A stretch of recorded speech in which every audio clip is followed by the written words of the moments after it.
12টা 1 মিনিটে পুষ্পমাল্য অর্পণ করেন বিভাগীয় কমিশনার মুক্তার আহমেদ। এরপরে আমরা দেখেছি যে রেঞ্জ ডিআইজি আশরাফুর রহমান, জেলা প্রশাসক মফিদুল আলম সহ অন্যান্য প্রশাসনিক কর্মকর্তারা কিন্তু তারা পুষ্পস্তবক অর্পণ করেন। অর্থাৎ আন্তর্জাতিক মাতৃভাষা দিবস এবং মহান শহীদ দিবস উপলক্ষে কিন্তু আমরা দেখেছি 12টা 1 মিনিটের পূর্বে থেকেই অর্থাৎ 11টা থেকেই কিন্তু বিভিন্ন প্রশাসনিক দপ্তরের নেতৃবৃন্দরা তারা কিন্তু এখানে এসেছেন এবং তারা কিন্তু পুষ্পস্তবক অর্পণের মাধ্যমে কিন্তু এই দিনটিকে তারা অর্থাৎ স্মরণ করছেন। এবং আমরা দেখেছি যে ময়মনসিংহের বিভিন্ন সামাজিক সাংস্কৃতিক সংগঠনের নেতৃবৃন্দরা কিন্তু তারা একে একে কিন্তু সেই পুষ্পস্তবক অর্পণ কিন্তু করছেন এবং ময়মনসিংহ নগরীর টাউন হল শহীদ মিনার প্রাঙ্গণে কিন্তু এখনো পর্যন্ত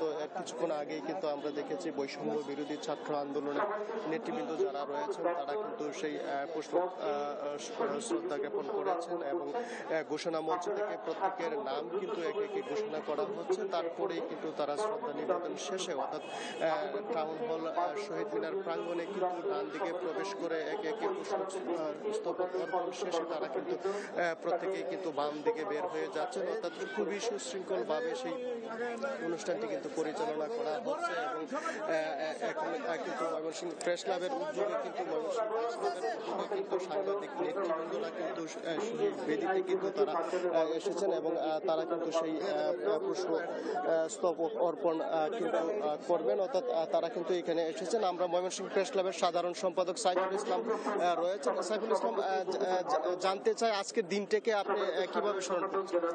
আজকে মহান 21শে দিবস উপলক্ষে আমরা ময়মনসিংহ প্রেস ক্লাবের পক্ষ থেকে ফুল দিতে এসেছি এবং এখানে অসংখ্য মানুষ আজকে শ্রদ্ধা অর্পণ করছে শহীদদের প্রতি এবং ইতিমধ্যে আপনারা দেখেছেন যে প্রশাসন কর্মকর্তারা দিয়েছেন এবং পিছনে অসংখ্য রাজনৈতিক নেতৃবৃন্দ রয়েছে। আমরা এই দিবসটি সবাই উদযাপন করুক এটা চাই। তিনি কিন্তু বলছিলেন এই দিনটিকে মানুষ কিন্তু স্মরণ করছে, অর্থাৎ মানুষ কিন্তু প্রত্যেকেই কিন্তু প্রত্যেকের জায়গার থেকে দায়িত্ব থেকে কিন্তু আজকে এখানে এসেছেন এবং আমরা দেখেছি যে বিভাগীয় কমিশনার মুক্তার আহমেদ কিন্তু প্রশাসনিক কর্মকর্তাদের সঙ্গে নিয়ে স্তবক অর্পণ শেষে কিন্তু তিনি সাংবাদিকদের বলেছেন যে ছাত্র জনতার আন্দোলনে যে নতুন বাংলাদেশের জন্ম হয়েছে সেই বাংলাদেশের যে অর্জন সেটিকে কিন্তু ধরে রাখার জন্য সকলেই কিন্তু কাজ করতে হবে সেই বিষয়টি কিন্তু তিনি বলছিলেন এবং প্রত্যেকের মধ্যেই কিন্তু আমরা দেখেছি যে একেবারেই করে আজকের এই দিনটি অর্থাৎ সেটি কিন্তু উদযাপন করছেন। অর্থাৎ ভিন্ন আঙ্গিকে কিন্তু আমরা দেখেছি যে টাউন হল প্রাঙ্গণে কিন্তু শত শত মানুষ অর্থাৎ তারা জড়ো হয়েছেন এবং সকলেই কিন্তু এই বাংলা ভাষার জন্য যারা প্রাণ দিয়েছেন এবং তাদের স্মরণে কিন্তু আজকের কিন্তু সেখানে কিন্তু তারা এসেছেন এবং আমরা দেখেছি একেবারেই এই দিবসটিকে ঘিরে কিন্তু একেবারেই নিরাপত্তা ব্যবস্থা কিন্তু জোরদার করা হয়েছে। অর্থাৎ ময়মনসিংহ নগরের টাউন হল প্রাঙ্গণ সহ কিন্তু বিভিন্ন মোড়ে নিরাপত্তা ব্যবস্থা জোরদার রয়েছে এবং কোন ধরনের যেন বিশৃঙ্খলা না ঘটে সেই লক্ষ্যে কিন্তু প্রশাসন সদা তৎপর রয়েছে। অর্থাৎ বলা যায় যে একেবারেই শান্তিপূর্ণভাবে এই মহান